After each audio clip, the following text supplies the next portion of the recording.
I think our discussion in these 5 talks will be rather more than usually important, for we hope to bring in a quantity of material involving principles and points of doctrine we have never before discussed.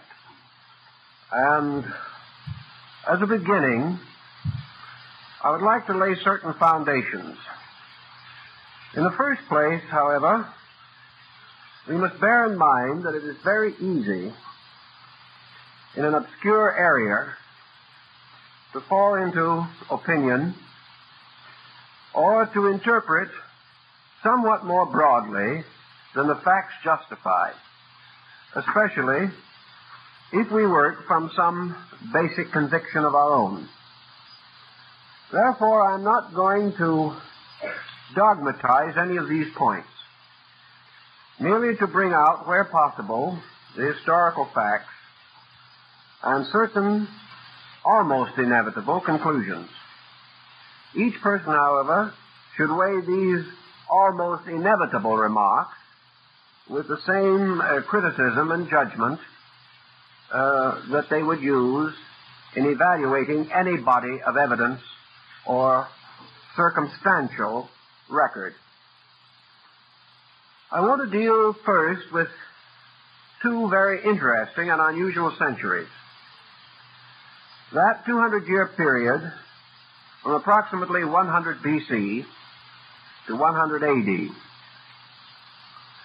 The more we become interested in comparative religion, the more we realize that this particular period has interest and importance in widely scattered areas of human culture.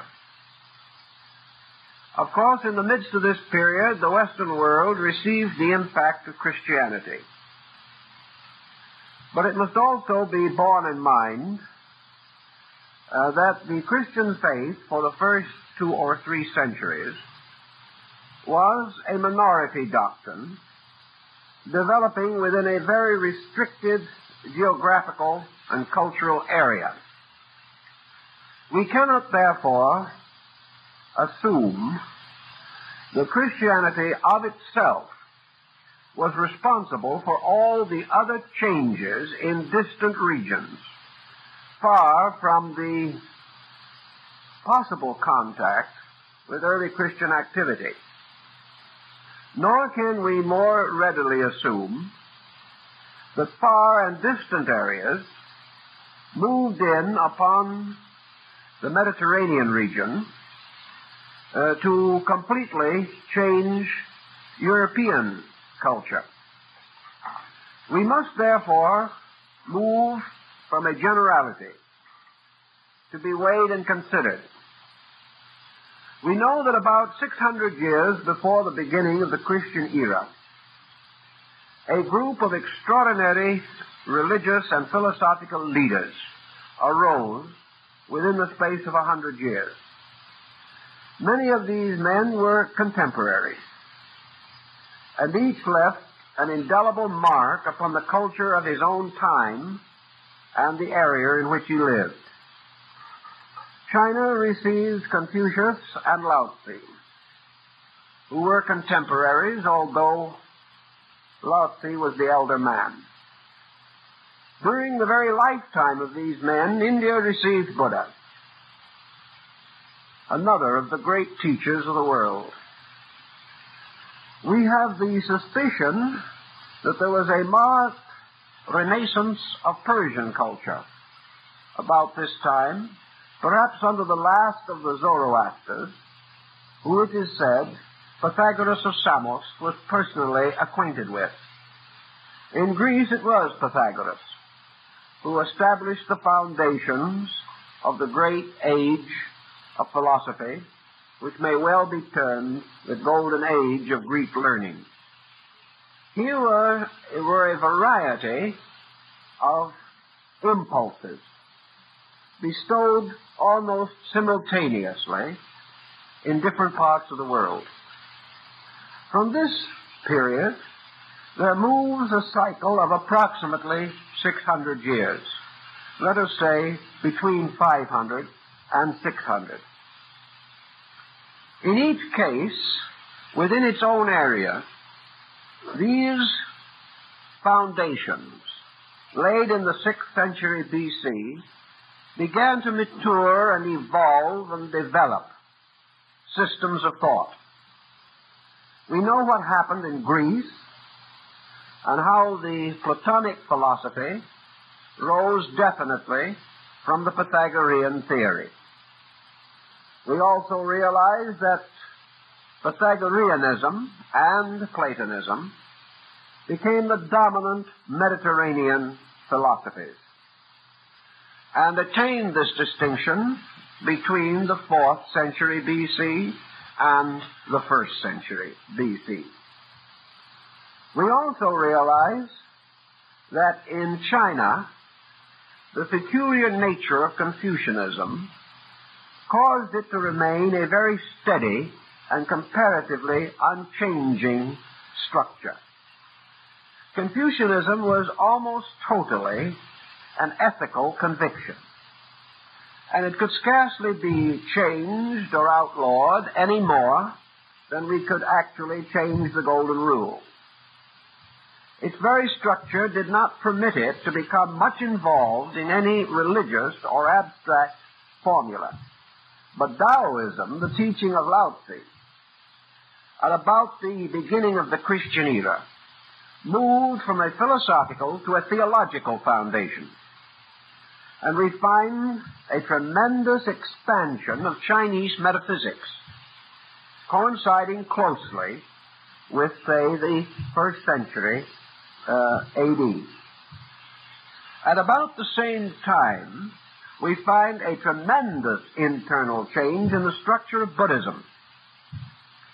We find, as the result of the discovery of the mysterious secret books of Buddha in the Iron Tower by the Buddhist patriarch Nagarjuna, that Buddhism moved from a lofty philosophic agnosticism into a very involved, profound, and emotionally mature metaphysics, with the advent of the Pure Land doctrine, or the Northern School, Mahayana Buddhism. As soon as Mahayana arose, the entire course of Buddhist history changed. And while there are still groups clinging strongly to the old way, most of the progress in Buddhism has been the result of the Mahayana groups operating in China, Korea, and Japan. They have represented the spearhead of the modernism of religion in Asia. About the same period, there were marked changes in Hinduism. The rise of mystical and transcendental schools for the interpretation of the ancient Vedic and Puranic writings. This change was also an enlargement into mysticism, a tremendous growth of metaphysical speculation, and the development of systems of meditation and various types of mystical experience doctrines, which were to play an important part in Asiatic culture.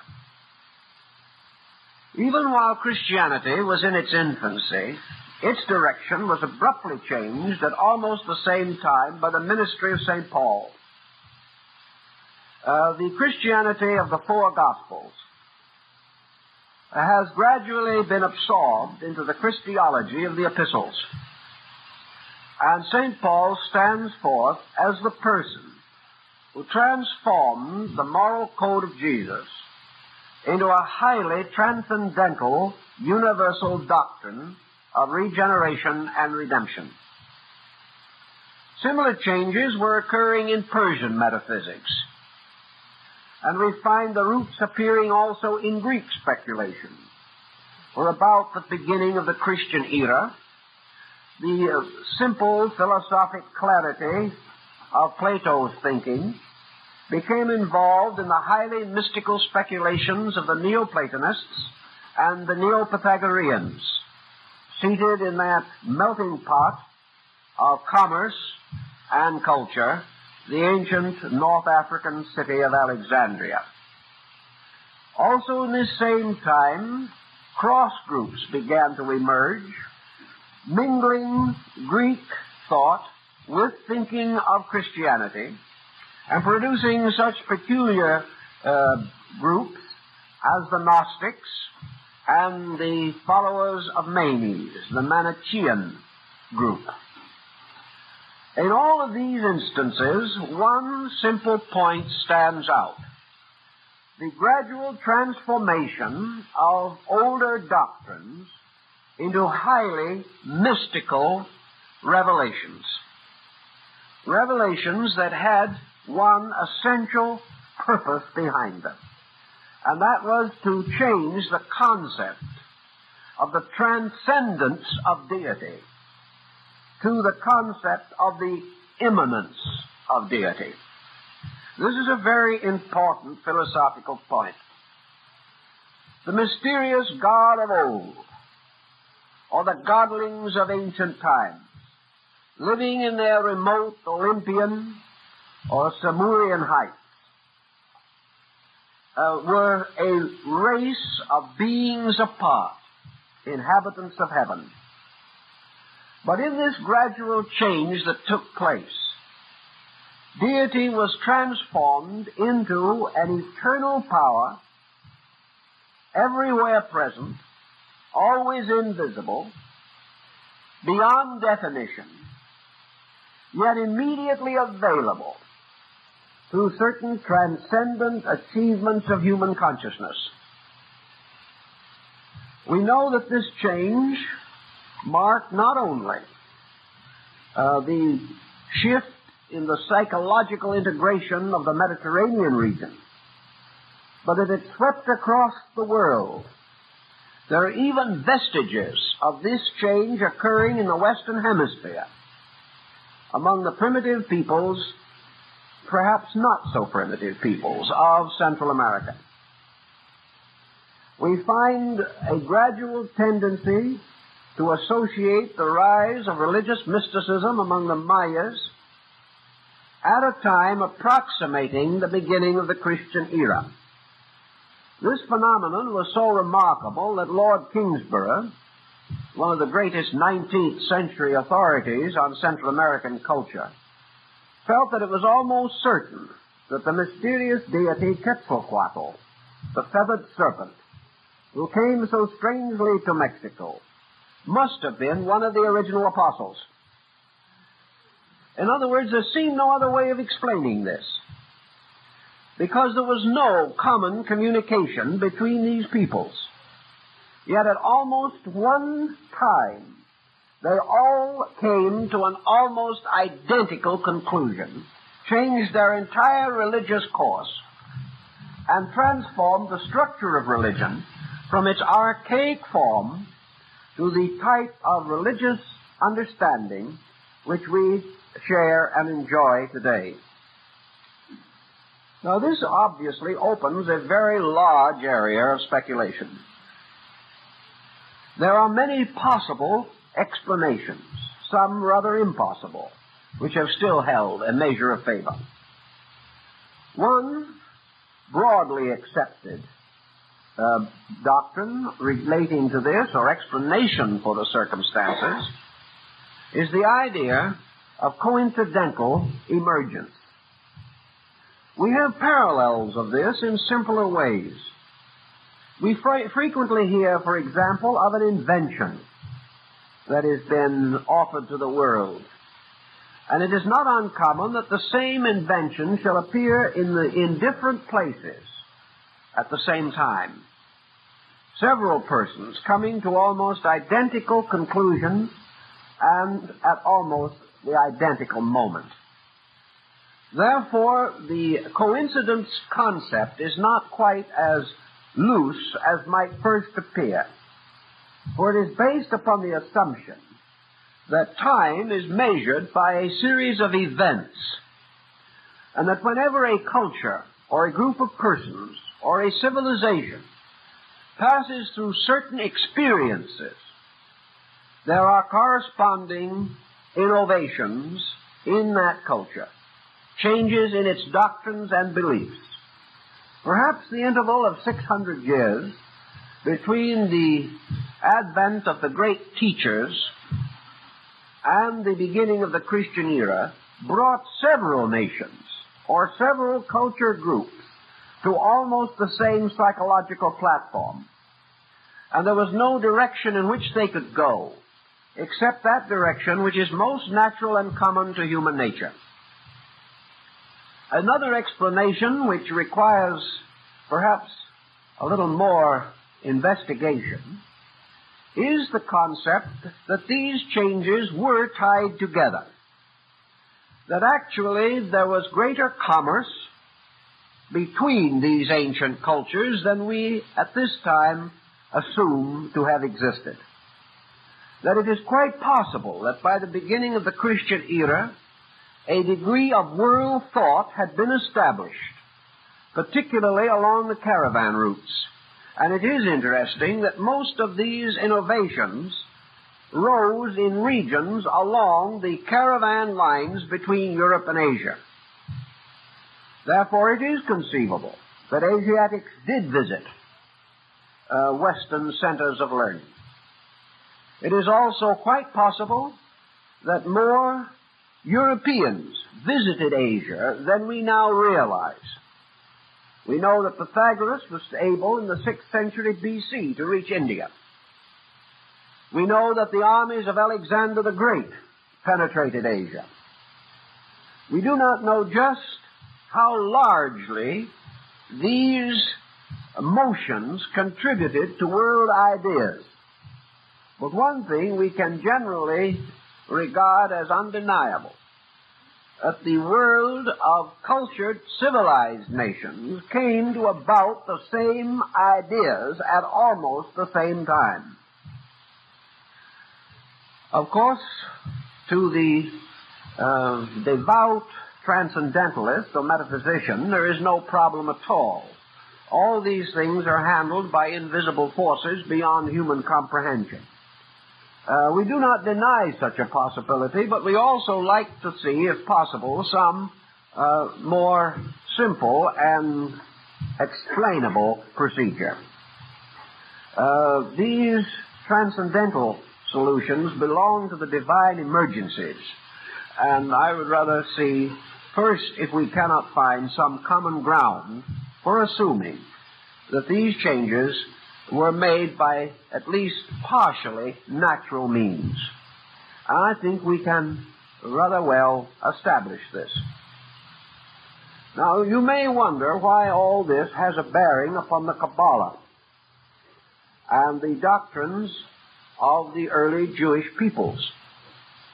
The importance lies in this very circumstance, namely, that Kabbalism is perhaps the broadest term that we have for Jewish transcendentalism.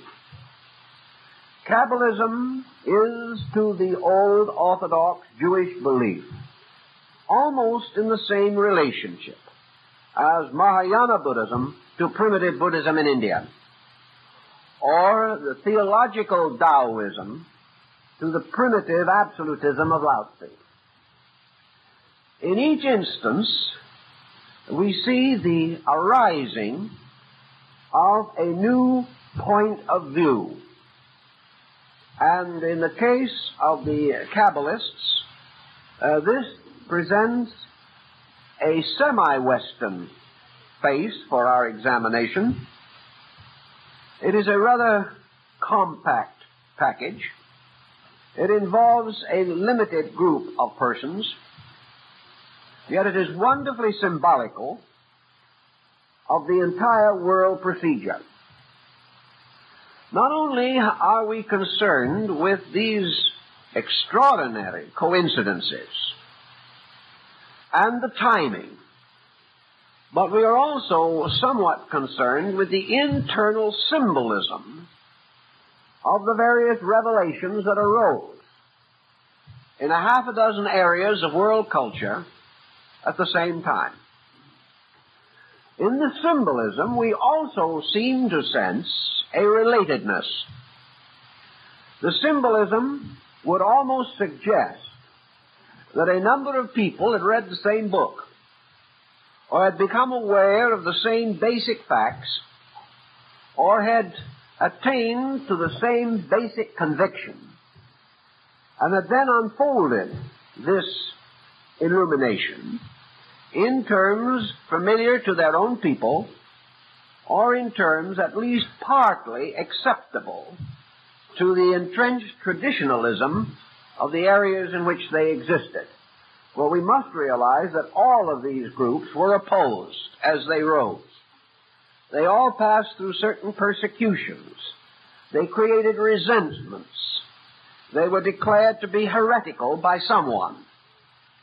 And perhaps it was this very persecution that gave to each of them the strong substance of survival. For we know things under persecution develop a tremendous strength and an integration that can never be found in more fortunate environments. So we have now a world situation. And I think that the Dead Sea Scrolls situation more or less fits into this. These scrolls are assumed to have been originally preserved or put away in the earth sometime in this interval between 100 B.C. and 100 A.D. We also have to remember that in these scrolls there are strong indications of a heterodox attitude arising among Jewish mystical sects. I am no way convinced that these scrolls are Essene products. I do not think the Essenian community can be actually the source of them, although it may well have been the preserver of the old manuscripts. The Essenes themselves were a transition group between Orthodox Judaism and mysticism, and their entire history is noted only in these two mysterious centuries. After that, they disappear utterly from the pages of record and account. We do not know what happened to them, but they form part of this strange bridge of doctrines that seem to connect an old world with a new concept of life. How shall we distinguish this new concept of life, for instance, in terms of our Kabbalism? The great book of the Cabala, certainly its outstanding text today, is the Sefer HaZohar, or the Book of the Splendors. This was first given to the world around the 12th or 13th century by Rabbi Moses de Leon. He insisted that he transcribed it from an ancient work. For nearly 300 years, perhaps 400 years, historians have thrown the lie to his teeth. They have said that Rabbi Moses wrote the work himself, that it had no roots in antiquity, and probably little, if any, roots in tradition. However, in the last century, our broadening knowledge of world culture has caused a general change of opinion, and even so conservative a publication as the Encyclopedia Britannica, which can never be said to give much benefit to abstractions.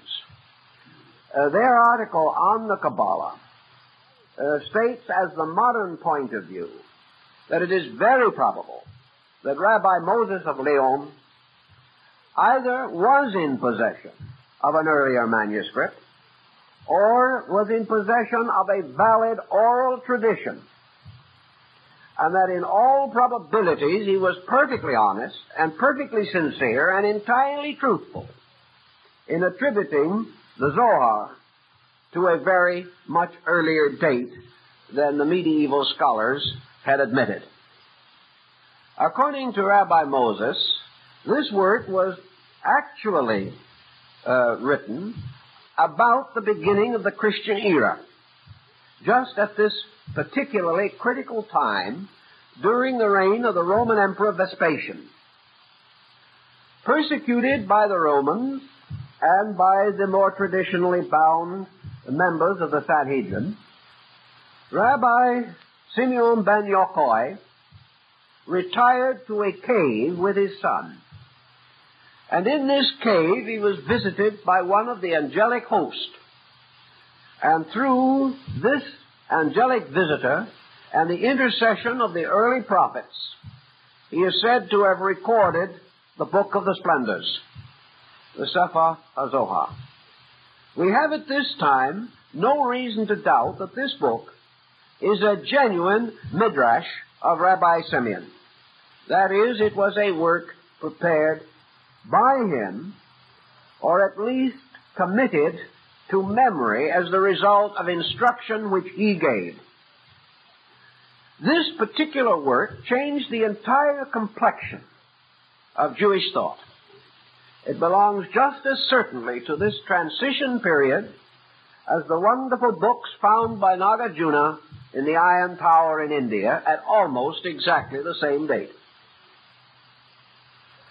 All this adds to the concept that prevails in the writings of Rabbi Simeon and in a parallel group of material prepared by Rabbi Akiba. A little later, Philo Judaeus, the most articulate philosophical spokesman of the Greco-Jewish school, expanded this concept of Jewish mysticism far more than had been previously possible, and mingled its courses very closely with Neoplatonism. This was a very interesting time, a time of strange beliefs. Each people, in its own way, has explained the reason why that particular period should have produced these curious consequences. But there must have been some broader underlying generality which binds these together and makes them into one united idea. For example, among the teachings that arose among the Kabbalists, and probably may be traced back to Simeon ben Yochai in the first century, is the Doctrine of Gil Gillam. This particular doctrine is not commonly found in the West during the period of the so-called rise of Kabbalism. The word simply means the doctrine of rebirth. Now, the Orthodox Jewish people had certain beliefs about this, but they were not at all clearly defined. It is held that the Pharisees did hold this doctrine in some estimation, and certain sects also regarded it highly. But with the rise of Kabbalism, it burst upon the philosophic mind of Europe. Now, here's one of the points which I think we are mentioning perhaps for the first time, and that is the descent of the doctrine of rebirth in Europe from the fall of the Greek schools to the rise of modern knowledge. This doctrine was perpetuated in Europe. It was perpetuated not only by Jewish Kabbalists, but by Christian Kabbalists. And there was a thin thread of this belief, even in the Dark Ages, and in the period of the Renaissance, and down through the dawn of the modern way of thinking, with its indebtedness to Galileo, Harvey, Descartes, and other dawn thinkers of our modern generation. So this teaching suddenly flares up among the Jewish mystics. Why? How is it that a doctrine which had so little sympathy from their Christian neighbors and so little support from the Torah should have been developed in such exquisite detail in the Sefer HaZohar. This book was widely read and was widely influential among the literary-minded Jewish people. It attacked many principles of Orthodox Jewry. It did not permit much of the psychological pattern that has always dominated Jewish personal and family life. It violated, in many respects, at least the prevalent interpretations of the Torah and the Mosaic Code. Yet it flourished in Spain, in Italy, in France, and was held by a large number of scholarly believers all the way down through the reigns of the Medicis and the Borgias. It's almost incredible to assume that a whole series of these doctrines moving westward, doctrines which were essentially so close to the Asiatic pattern of life, could simply have come from nowhere, or merely represented the speculations of single persons. Here we have another example of the development of traditions. These traditions bore very heavily upon the nature of the divine being at the root of life. And in the rise of the Zohar, we see the Jewish concept of deity undergoing marked changes. Changes which were later to profoundly influence the Christian faith. How did these changes arise and where did they come from? Were they indigenous to Europe or the Near East, or did they come from far Asia? As time goes on, I believe the general tendency will be to suspect far Asia. I think we will gradually be forced by the development of more adequate records to recognize that religion is a common motion, and that it is like a river that may flow through one country but have its headwaters in another. And this diffusion of ideas was possible at the time with which we are most concerned. And it is very possible that the reason for this sudden outburst of similar doctrine in assorted regions came as the result of the maturing or developing of more adequate travel facilities, particularly the increase of caravan trade. The trade was to provide luxuries for the Romans and the Latins, but the byproduct was the communication of ideas, for these traders brought with them their beliefs and their doctrines. We know that this trading process, a few centuries later, was to be the principal foundation for the rise of Islam. But for our present concern, I think the transformation of the nature of deity is the first matter to be considered. Our primitive ancestors gradually passed from the worship of nature to the worship of spirits, from the recognition of visible forces to the acceptance of invisible causes beyond these forces. These causes themselves passed through innumerable reformations on the part of man. As his experience increased, it became essential to revise his theology, to keep his theology abreast of his intellectual achievements and his physical experiences. Gradually, the concept of deity as represented in the Mosaic Code took form, not in one area, but in many areas. And deity emerged as a being, a transcendent person. As the system was patriarchal, the deity assumed the aspect of the great father power. It was usually personified or impersonated as a most venerable person, a great superhuman being. A being, however, fashioned in the likeness of a man.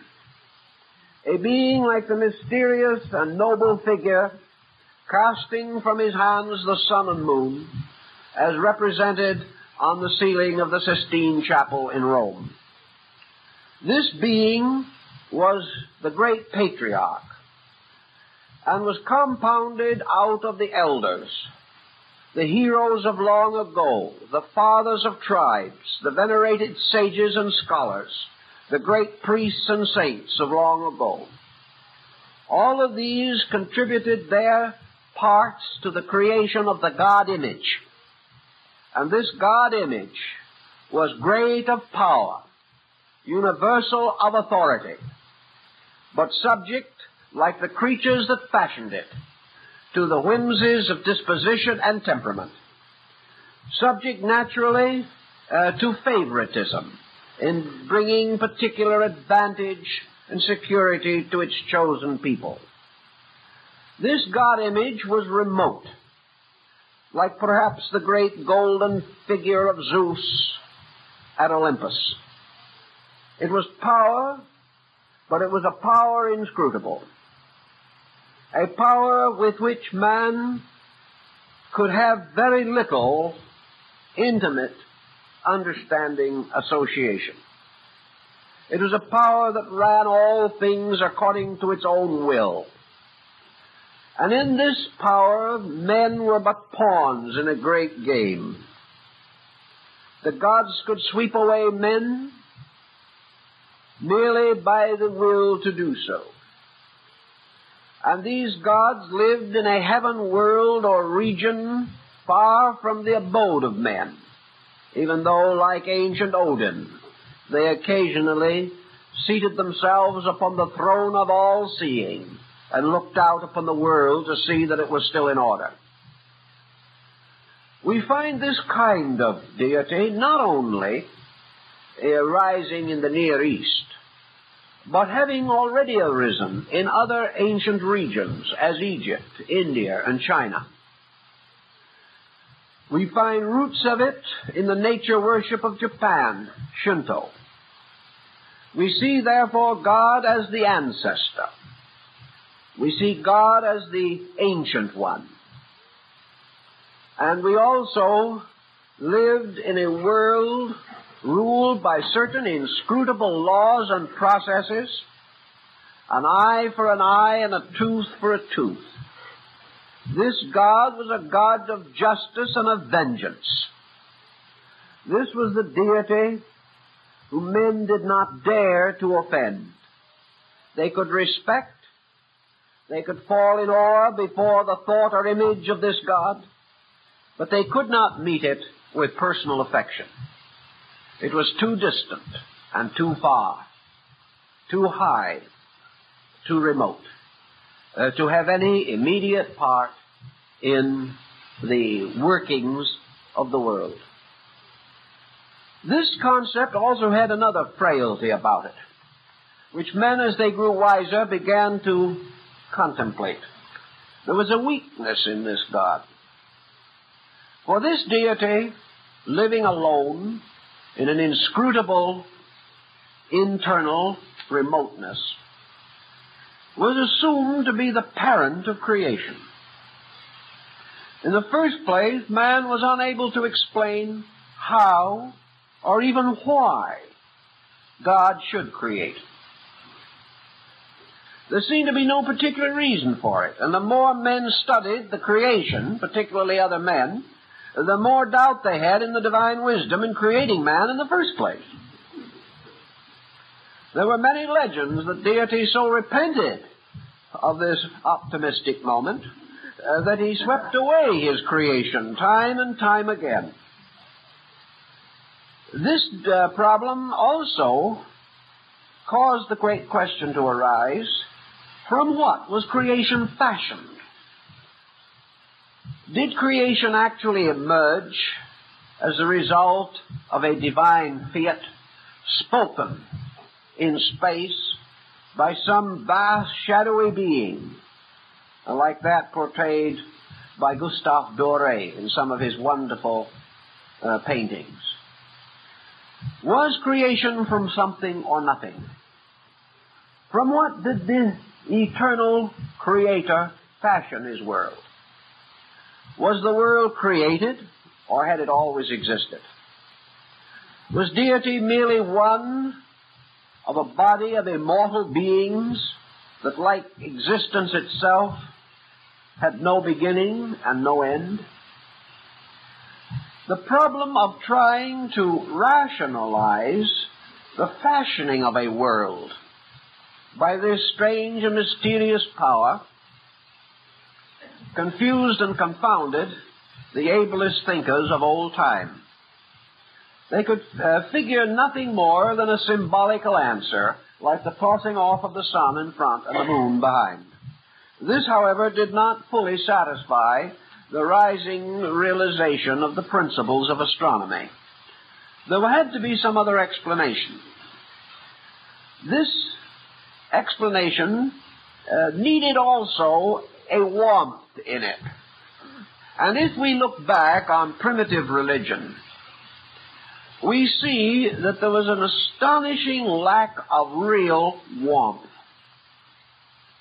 Men worshipped, but some way this worship was like the respect of a small child to an over-stern parent. It was a respect of fear. This deity was wonderful and awful. It was a being which no one dared to offend. It was a father, however, in name only, for no one brought their troubles to this father. They brought offerings, they propitiated, they prayed, but they never felt a kinship with infinite life. This was long regarded as one of the basic weaknesses of Greek religion. Of all the religions of that period, probably the Greek was the most pleasant. It was the happiest. It was a worship of nature, and the rituals were well arranged, so there were festivities for every season. But even so, this did not represent a real sense of intimate experience. It was not until the rise of the Orphics that the human being in Greece had any real spiritual significance. He died and became a shadow. He had neither punishment nor reward in the world to come. He came forth as a flower and was cut down. And that was the story of it. It was only after philosophy began to ripen these concepts, and the human heart began to sense an internal need, that it turned away from the strange theological materialism of antiquity. This does not mean that the ancients had no God, but they had no personal God experience. They only worshipped before the temple. They never seemed to go in to find that which was hidden in the adytum. They did not walk with God. Perhaps the old story that before the fall of man, God walked in the garden in the cool of the evening, carried some remembrance of other and better ways. But in the great rise of theology, God did not walk with men. He ruled them. He governed them. He punished them and rewarded them according to his own will and fancy. Now, it is quite possible that at a certain degree of cultural insight, many nations simultaneously outgrew this concept. We know that most of the countries where these changes took place were comparatively advanced in their sciences, their literature, their art, their poetry, their drama, and in their morality and ethics. Regardless of this particular point, however, we know they all did come to this immediate sensing of a great and wonderful need. To meet this need, a new type of thinking had to be devised. For there was a very deep problem here, one that the modern world probably will never fully comprehend, or with which we may again be confronted one of these days when we make a sudden shift from materialism to idealism.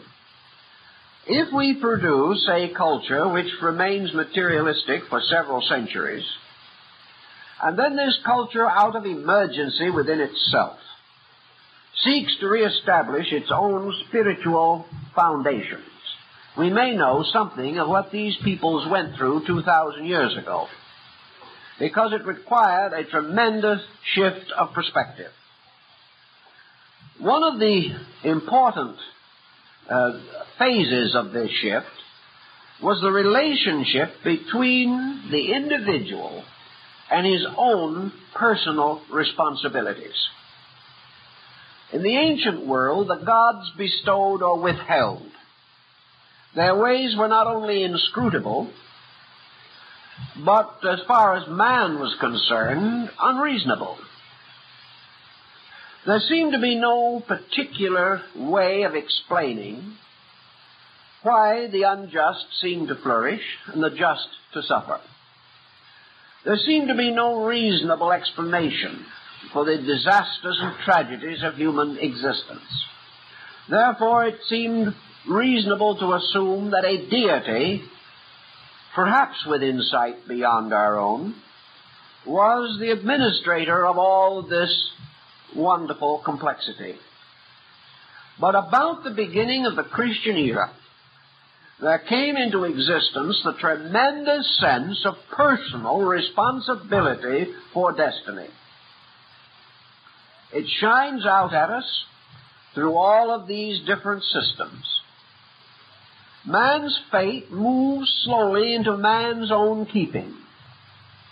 This was not a sudden move, but it was a rapid one. And in this concept, it was necessary to revise previous attitudes. So we see a marked change in a number of beliefs. One of these marked changes included the rise of at least an archetypal form of the messianic dispensation. All of these peoples suddenly became aware of a power of intercession in space. This is particularly obvious in the Jewish instance, for among these people, the power of intercession had been comparatively slightly developed as a doctrine. But among the Kabbalists, it arises in a very powerful way. We find also in India the strict teachings of Buddha are enlarged. Buddha passed through two processes after his death. By one of these processes, he was deified. And by the other process, he was, we will say, absorbed into a structure of bodhisattvas, of celestial beings and attendants who ministered to the spiritual needs of mankind. A savior concept emerged. Now, at almost exactly the time of the rise of the mystical dispensation in Christendom, the Buddhist concept evolved their belief in a deity whom they called Amitabha, the Buddha of boundless light. This Amitabha power was seated like a remote deity in the effulgency of space. But Amitabha was not a god in fact or substance. Amitabha was a human being deified by merit. After Amitabha had preserved his vow, or kept his great vow, which he made before attaining to the estate of an Arhat. He became the ruler of the Golden Land, the land of peace, the New Jerusalem of Christianity, the city four square, represented often in this actual way in China, Tibet, and Japan. Amitabha then caused to emerge from his own nature the Bodhisattva Avalokitesvara, his beloved son. This Bodhisattva became his representative, his intercessor. And it is in the keeping of this Bodhisattva that Amitabha entrusted his world.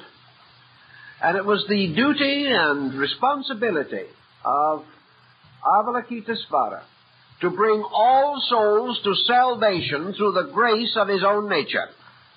Now, this concept was in vogue in Asia, rising mysteriously and miraculously in the 1st century A.D.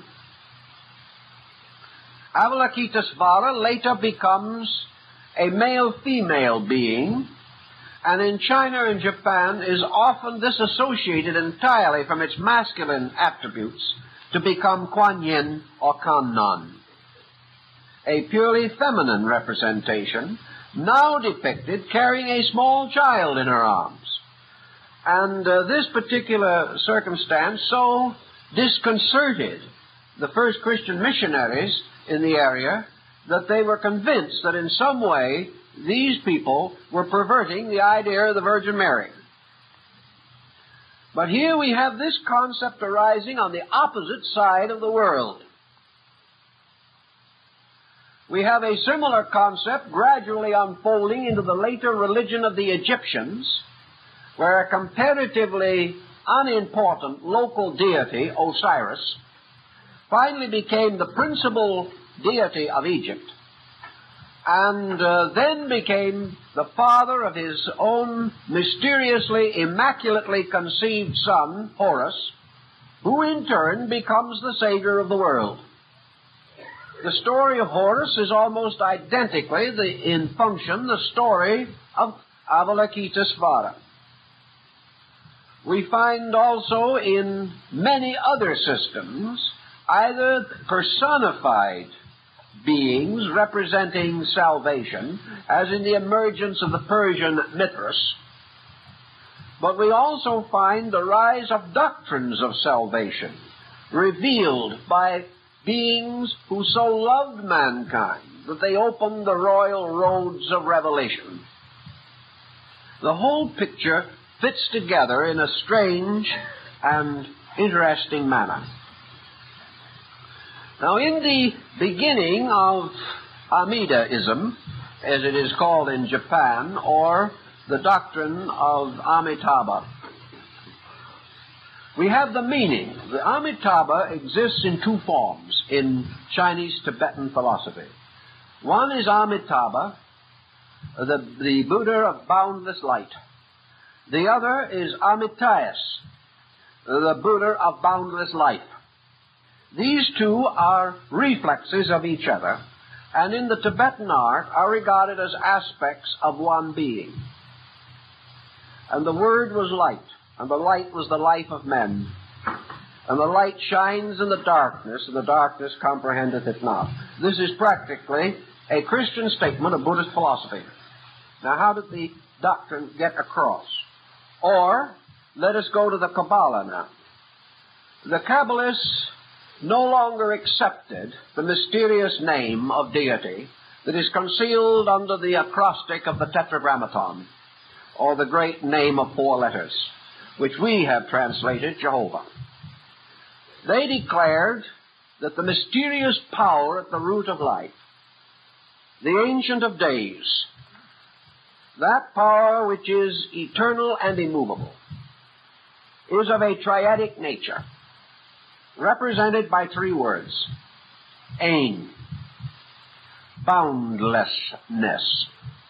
That is that which is foreverness of its own eternal nature. That which goes on without beginning or end. representing an essence, a principle unchanging unto infinity. That never this power was born, that this power shall never die.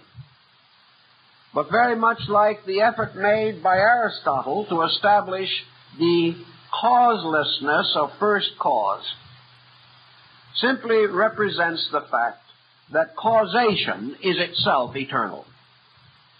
That causation is both a motion and a substance, existing forever.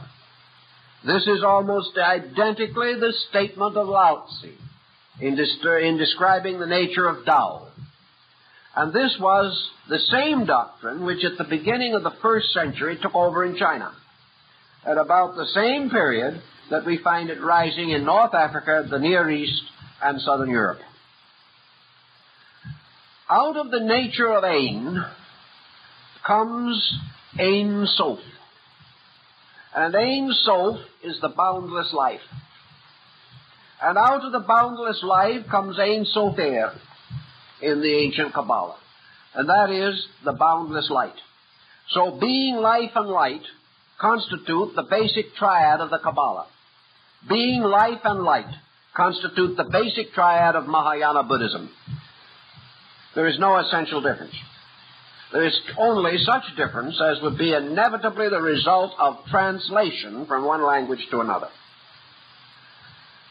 So Buddhism no longer remained a doctrine of the world of illusion and the total reality of a nirvana beyond. It now became a world filled with being, life, and light. And this triad became gradually further exemplified out of the nature of Amitabha by the rise of this triad consisting of Amitayas, Avalokitesvara, and Daisechi. The being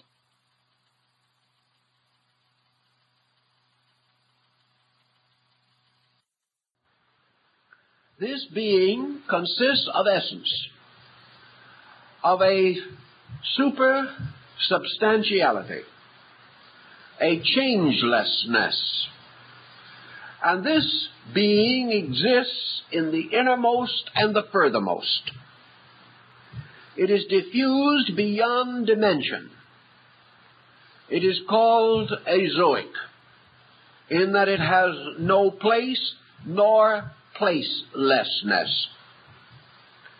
This being then suddenly steps out of the heavens as a person and steps into the atom. And that is where the Chinese put it. That is where the Hindu put it. And that is where Buddha himself said it was, because he actually referred to the atom by name in one of his discourses. Thus we have now a power as an absolute diffused ens, or quality. A power from which nothing can be either more distant or more proximate. That actually, therefore, deity is the substance from which all substances arise. Deity is substance and substantiality. Deity is not only the creator, but in his own nature and substance, the very material of creation.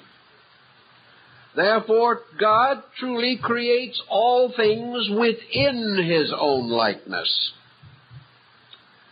And within this likeness, all things live and move and have their being.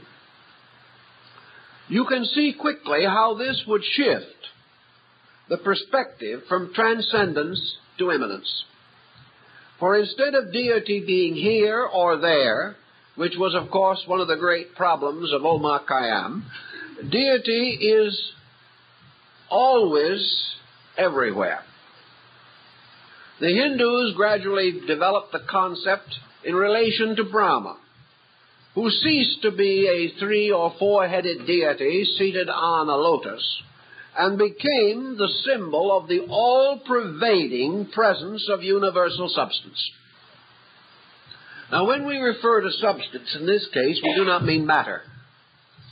By substance, we mean that which is substantial, or has a reality in itself. That which is not substantial is that to which a reality must be conferred. Therefore, that which is in itself innately the cause, the substance, the sustenance, and the power of itself may be said to be substantial. This substantiality carried with it into infinite diffusion its own essential properties. Therefore, every inconceivable or conceivable unit of energy or of substance or of essence anywhere in existence was itself triadic, consisting in its own nature of the essential completeness of the Godhead. This Godhead being the principle of being, the principle of life, and the principle of light. The ancients, and especially the Kabbalists, of course, would never leave even such words as life and light without going into the gematria and the notaricon of them. They had to go into the mystery, for to them everything was a mystery. Every example of life was mysterious in this sense, as they themselves expressed it, that mystery is the vestment of eternity. Therefore, to discover reality, we must always penetrate mystery. If we penetrate mystery, we become wise. If mystery penetrates us, we become stupid. It is a very simple principle, but a very interesting one. Therefore, we are continually seeking to penetrate mystery. And in this mystery, we are seeking substance, essence, nature, being. To this triune nature, therefore, it became appropriate to bestow the term the Ancient of Days. It became a symbol of absolute antiquity, as a solution to a problem. For to man, the problem of cause was more significant and more difficult than the problem of continuance. It would be simple to conceive of deity as ever present under this system. But it would be more difficult to use this concept to explain first cause. Therefore, in their interpretation, the Kabbalists began to explore the meanings of life, light, and being in order to answer these essential root questions. We have already more or less summarized their idea of ein, or being, the absolute profundity, the eternity of things. Not an eternity of time alone, but an eternity of condition and an eternity of limitlessness. So that this eternity had within it at all times the roots and rudiments of an emergence or a coming forth.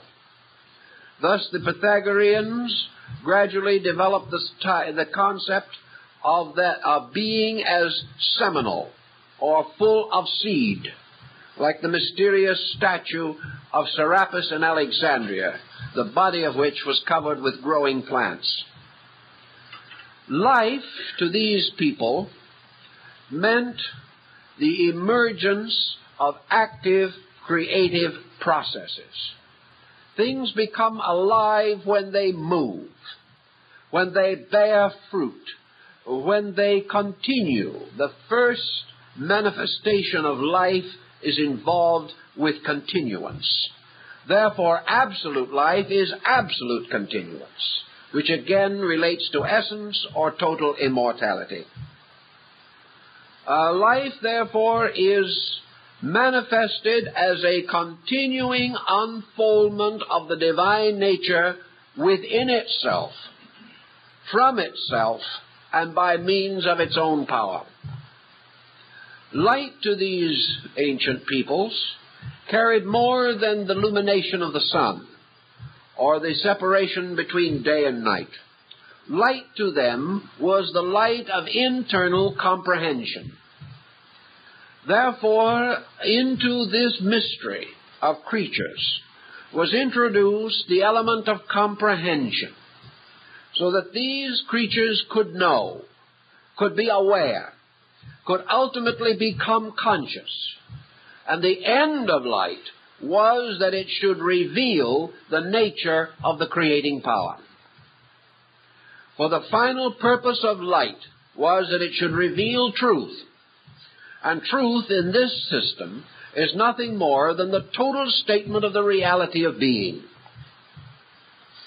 Consequently, they had a very interesting and dynamic interpretation of what had once been an almost unassailed vastness of speculation. No man had dared to think of Zeus as other than an ancient bearded tyrant.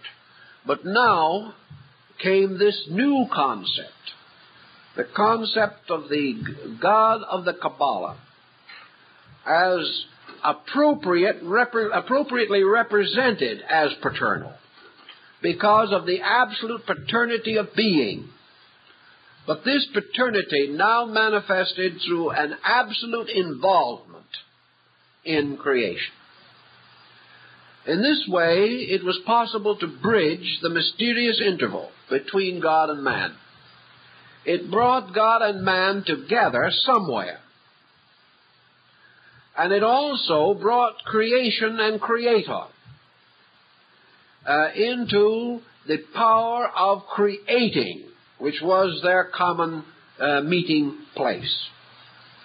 This concept made way for mysticism as we know it.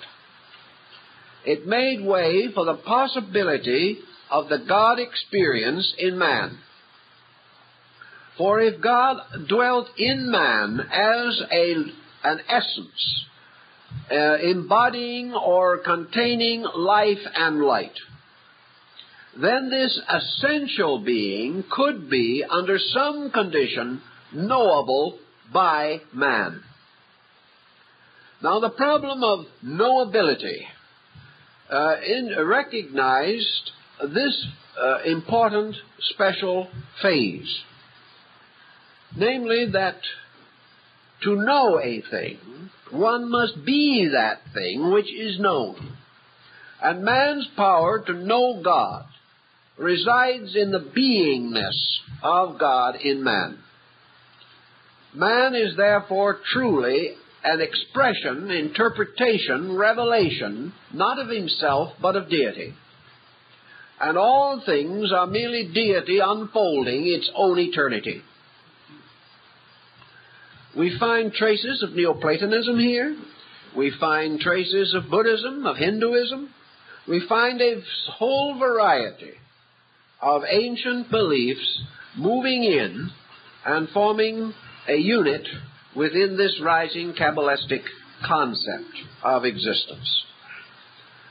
The next point, naturally, was the effort to establish a practical working definition of deity.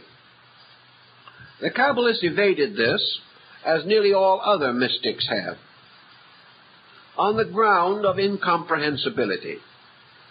Actually, the only power which can be aware of itself is deity. All other powers have to be essentially aware of something that is not self. Therefore, man's inability to find his own source apart from God. The individual, trying to be himself, achieves nothing, because this self cannot be known apart from God, due to the fact that this true self is God. This was a Buddhist point also, that the individual, seeking to posit his own nature at the root of life, simply desecrates the divine nature. The individual who feels that he rises from his own causes has missed the essential principle of mysticism, namely that all things have but one cause in common, and that cause is the divine nature in themselves. We see this in Vedanta, we see it in yoga, we see it rising in the disciplines of Tantra. All these schools gradually converge upon these essential principles. The next point that perhaps might concern us is this bridging from the atom, which is God, the infinite atom of infinite greatness, the infinite atom of infinite smallness, both united, however, by both the state of infinite and by the state of structure. Both are strangely atomic in their institution, in their formation. To bridge this, how is it to be crossed? The Buddhists, the Taoists, the Kabbalists all come to the same conclusion, and St. Paul speaks loudly the same thought in connection with the experience of Christ. Namely, that there is only one way in which deity can be experienced, and that is through the individual gradually retiring into the innermost sanctuary of his own life, and there gradually ceasing to be himself. And in the complete cessation of himself lies the experience of divinity. Therefore, this experience is impossible to the egotist or the egocentric individual. This was one of the strong points of Buddhism, and is one of the essential doctrines of the Cabala. That the only way the individual can come finally along the 49 paths that lead to the mysterious ancient is a series of renunciations, a dropping away of humanity, and a corresponding enlargement of the experience of divinity. It is a reversal of the evolutionary procedure as we know it. It is a return to a primordial and eternal condition. Now, both East and West have their explanations for the significance of this journey.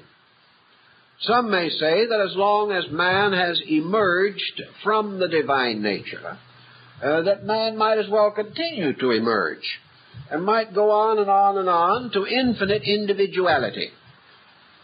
Most systems have denied this, however, because this eternal continuance of self assails one of the absolute prerogatives of deity, namely that deity and deity alone is immortal. Therefore, any human being striving for immortality can attain this end legitimately only by re-identification with deity itself. A separate immortality was inconceivable both to the Kabbalists and the Buddhists. And to a measure, it was also inconceivable to the Christian of this period. It has still remained a very great question in theology. But most mystics have always assumed that the ultimate state of man has to be re-identification with deity, inasmuch as there is no other conceivable end. As all bodies must go down to the common earth, so all spirits must return to the common Father. There is no other end. This common Father, this eternal, unconditioned essence, as represented in both East and Western metaphysics, should have led and could have led to one of the most practical of all results, namely the recognition of the identity of all religious belief. But for some reason it didn't quite get there. The reason it didn't get there, according to both systems, rests in the concept of egoism. The concept that the individual has an enduring existence of himself and is able to confer this separate survival upon his own institutions, which he has never yet quite been able to demonstrate. It is to the individualist, therefore, that the concept of a desirable individual destiny holds the greatest attraction. But to those who have studied the most abstract forms of religious idealism, are in common accord that the noblest religious concept that we have today must be, as Paul says, quoting from the Roman poet concerning the nature of God, we are his children.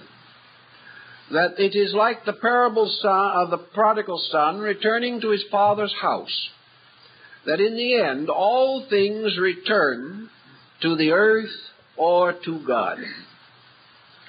Therefore, in a sense, deity becomes a symbol of earth, and earth of deity. For as earth swallows up the dead, so deity absorbs the living. There cannot be anything left suspended between these opposites and going nowhere. In the Jewish mysticism, the development of the great concept resulted also in a secondary God form. This secondary God form was called macroprosophos, or the long face. The macroprosophos represented the revelation of deity in the creation process. And there emerged out of the mystery of infinite being the gigantic figure, like the giant of the vision of Nebuchadnezzar, a mysterious and colossal figure with one foot upon the oceans and the other upon the land, around whose body the stars and planets moved, and whose face was always in profile, because deity was represented always with one eye.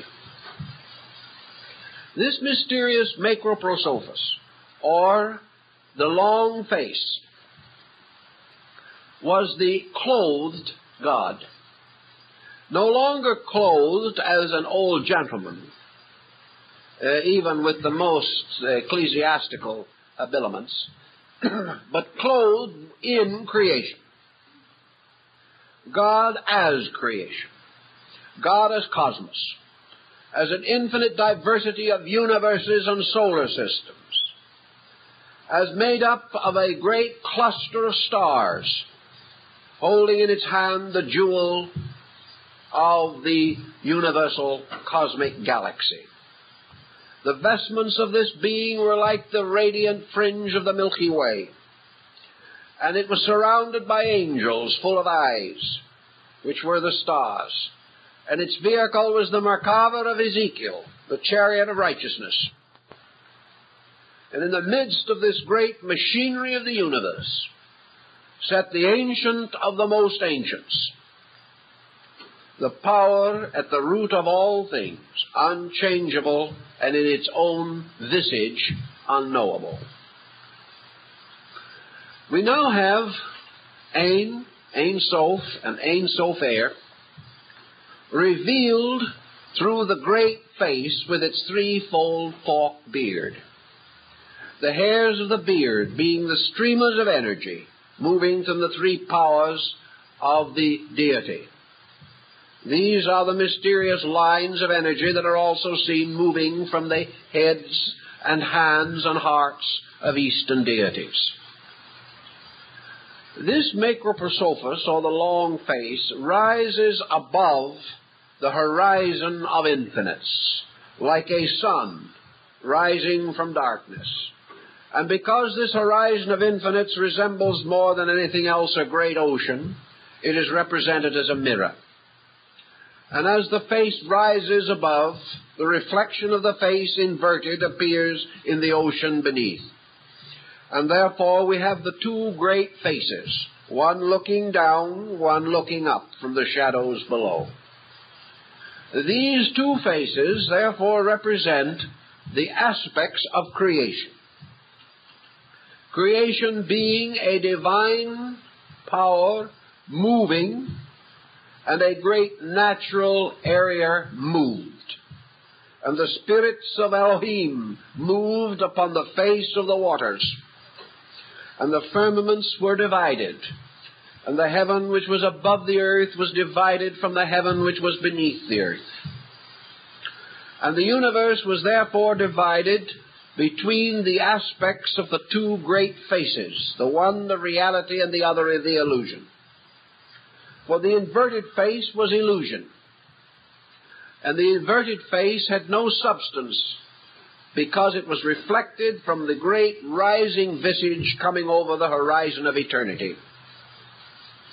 Here are your two essential worlds of Buddhism: the world of being and the world of not being, the world of truth and the world of error, the world of divine mind and the world of mortal mind. We have the truth and the dream, with the dream merely being truth inverted. And the inverted truth becomes evil. And the inverted truth becomes the spirit of negation. And daemon as deus inversus. God, or the devil is God upside down. This was one of the oldest of the rabbinical beliefs of the Kabbalists, that in the material world of things, everything is apparently reversed. That which is truly the highest shall appear to be the lowest, and that which appears to be the lowest shall be the highest. And that which was apparently in the beginning shall be the end. And that which was in the end, or is in the end, shall have been that which was in the beginning. Every one of these patterns strangely inverted. Inversion to the Kabbalists impelled the concept of the perversion of power. Therefore, to these people, mortal knowledge was truth upside down. To them, the wisdom of the wise was as the ignorance of God. All mortal knowledge has to be truth seen wrongly. And all divine knowledge is truth seen rightly. Thus, we have in both of these systems the concept of false value, as recognized again in the words of Christ, where he tells that those who save their lives shall lose them, and those who lose their lives in the service of truth shall gain immortal life. Everything is the reverse of the appearances of things. So Macroprosophus, the great face, has real meaning and tremendous interest to modern science. And I am told, I do not know that this is true, but it's been reported to me that Einstein was a student of the Cabala, and that he was profoundly impressed by the abstractions of this ancient knowledge, sensing in it, perhaps, the keys to grand values as yet comparatively unrecognized in the fields of specialized learning. The Macroprosophus, or the great face, therefore, represents to a measure the space we are seeking to conquer.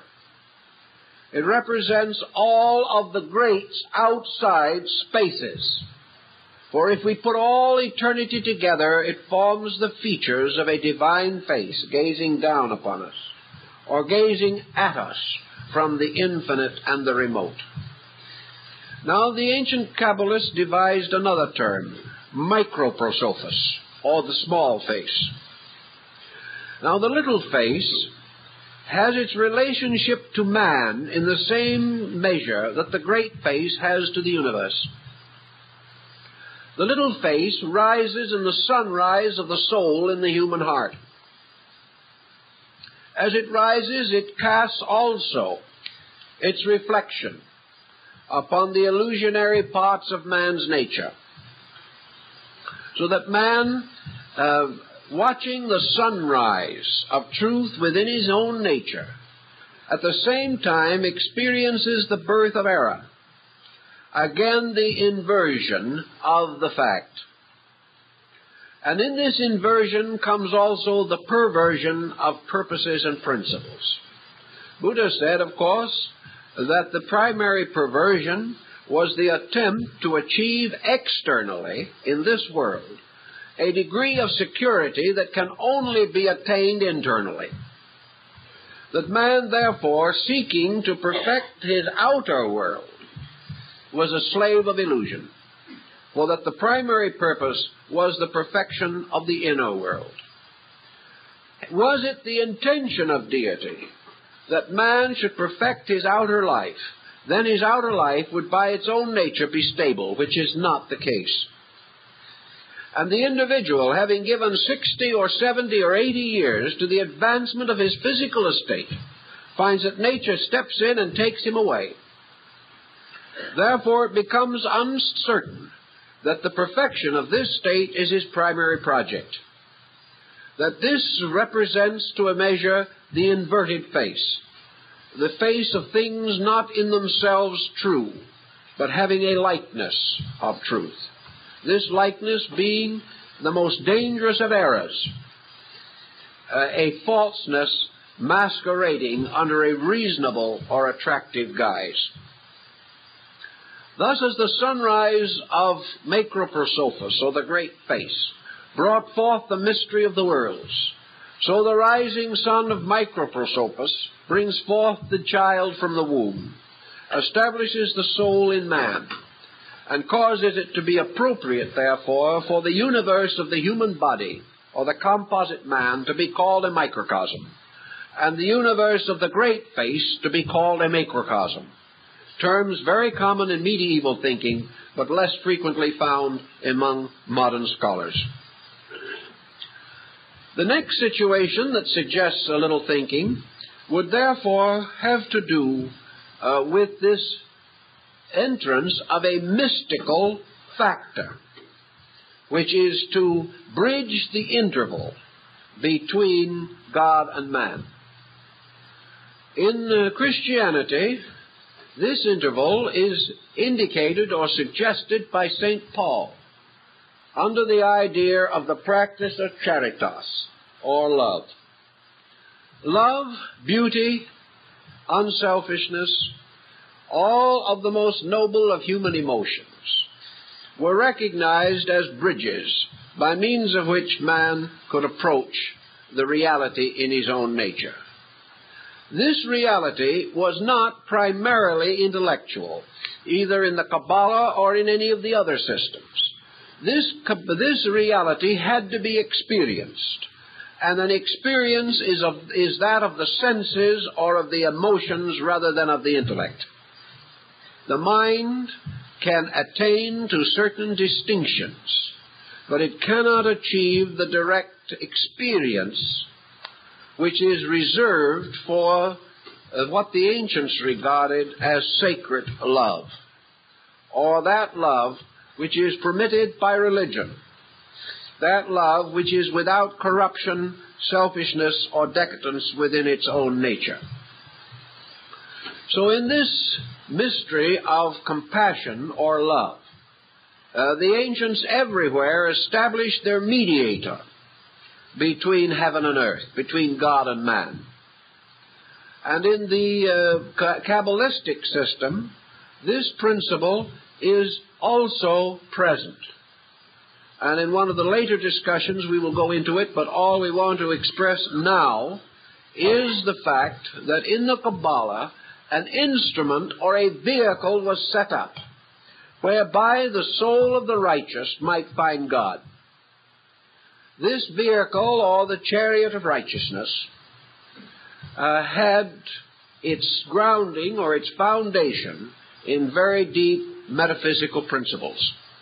In the Buddhistic system, this embodiment of love, of course, is found in the figure of Kuan Yin or Kannon, Avalokitesvara, the deity of compassion, signifying the regeneration of all passions and the fulfillment of the vow of selflessness. Other faiths also have this embodiment. Sometimes this principle is embodied as a person, sometimes it is presented as a vehicle or a kind of means of travel, like the Chinese ship of the doctrine, but in every instance it is made possible because of a great unselfishness, that there is some one being so perfected above other beings that it may intercede for the common good of human natures. This is, of course, also conveyed in the Maitreya concept and in the Horus concept in Egypt. It is certainly the very soul of St. Paul's interpretation of the Christ ministry. and it is found in a slightly altered form, but equally valuable in the Kabbalistic story. Thus, deity becomes in the Cabala the most comprehensive aspect of God that perhaps we can conceive of. The interpretation goes on and on and on into infinite diversity, but it is a total concept. A concept in which there is no need for beginning or end, no need for the explanation of how things started or how they will be completed. All things, being in themselves infinite, unite in the nature of the sovereign infinite. And this sovereign infinite consists of the 49 paths of the Sefer Yetzirah, which it is said Moses, the beloved of God, walked the 49 paths, which were the mysterious numbers of the 7 times 7. And at the end of the 49 paths, Moses went to sleep on the mountain of Moab, and the angel of the Lord took him into the heavenly region. The Cabala said that there are 50 paths. Moses achieved 49 of these paths, but was not privileged to enter the Promised Land, the Promised Land being the equivalent of the Buddhist nirvana. In order that the 50th path may be achieved, there must come another who shall follow after Moses, but shall be preferred before him. And this other one, the Messiah, will be permitted to pass the 50th gate, and in so doing will open the way of salvation to all men. This is one of the elements of the Cabala. Now you can see how this does break through and make ground for the messianic idea, or the mysterious one who is to come. Now in Orthodox Jewry, the waiting for the Messiah continues. In the Cabala, I believe that the concept of this Messiah principle is innate in the entire nature of deity. In other words, the Messiah is not a separate being from God. The Messiah is the love of God added to the previous attributes, so that deity becomes being, life, light, and love. And this mysterious power of love is the mysterious hidden fourth head of Brahma, the power that is not to be seen in the beginning of things, but ripens out of the fullness of the mystery. For this love, again, is like the Merkava of righteousness. It is the power of the soul. And this power of the soul, though latent in deity, is that part of the divine mystery which must be completed by the creature and not by the Creator.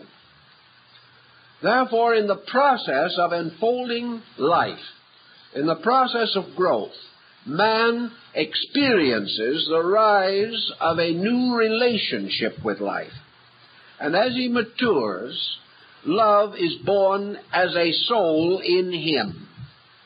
And it is this soul power in him which will ultimately be his Savior. And it is present in deity, or it could not be born in man. But its birth in man is a voluntary act. And the cultivation of this power is where determinism comes into what would otherwise appear to be a locked cycle of God's will. This determinism being the fact that man has the power, or will develop the power, to fashion from his own nature the very bridge upon which he must cross in order to reach the other shore of truth. The power of this bridge is the seed in him. It has always been present. But whereas nature will perfect his body and reason will perfect his mind, only man's own internal dedication will perfect the bridge by means of which he crosses from one state to another. This is the ship of the doctrine that is formed from the body of the holy Bodhisattva. This is also the nave of the church, for the ancients regarded the ecclesia, or the church, as the ship of this salvation. And they therefore regarded it as the symbol of concord, a design set up by God to carry all souls to their ultimate reunion with deity. In this, then, the soul of man becomes something that is called the Immortal Mortal. It becomes like the hero gods of the ancient times.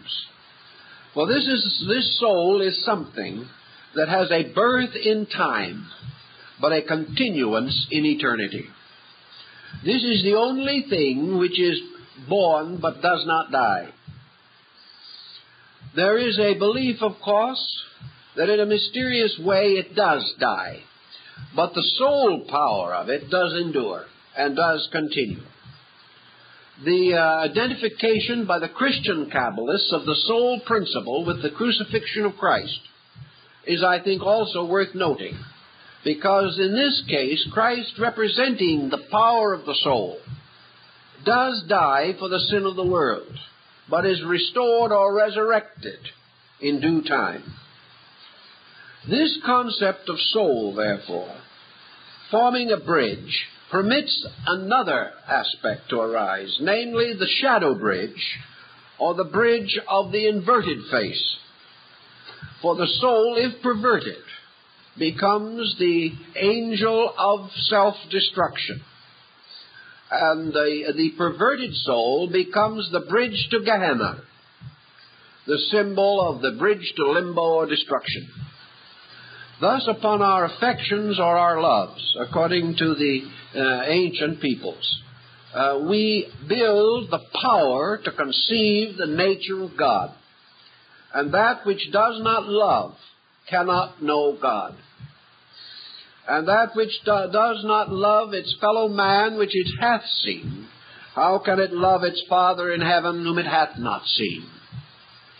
So to the ancients, regenerated affection, represented by the vow of Amitabha, the unselfish dedication of the human being to the service of others because of a great love for God and man, this becomes the bridge of salvation. The Cabala is very explicit on this point. It tells us very definitely of this machinery, and that therefore man is building the bridge of immortality by the unfoldment of his own natural dedications, that he cannot think himself to the other shore. He can only experience himself there by self-forgetfulness. By the dedication of life to the service of life, he moves triumphantly upon this mystery. For it is said in China that when the great sage Daruma, or Bodhidharma, patriarch of Zen, resolved to visit China, he stepped out upon the leaf of a plant, and in meditation upon the needs of China, he was carried upon this leaf across the sea, so that he was described as the sea-walking Brahmin. And when he came out of his meditation, he found himself in China, having crossed the waters without a ship. And this was because in his meditation he had asked that his life could be devoted to the unselfish purpose of making possible the improvement of the spiritual understanding of the Chinese and the instruction of these people in the mysteries of the true doctrine. As a reward for that, he was carried untroubled across the ocean. This is the same concept. In the idea of love, man crossed the ocean interval that divides this shore from the other shore, the mysterious river we all must cross in the old Christian hymn.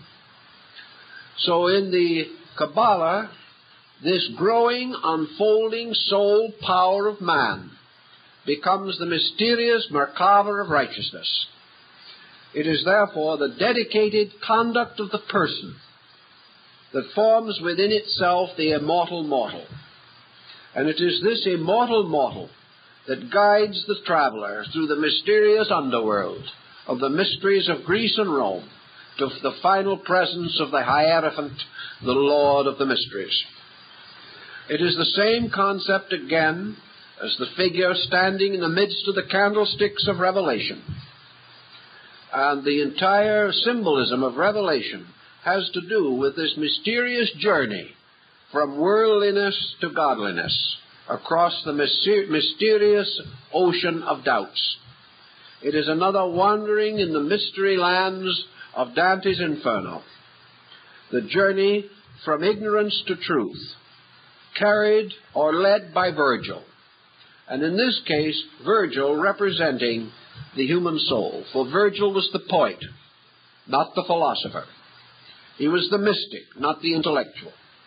And the muse of great poetry, the mysterious winged horse Pegasus, was the one that carried the souls of the illustrious into the wonderful worlds beyond in the old legendary and lore. And the poet, the way of the poet, was represented as the way of the Heart Doctrine.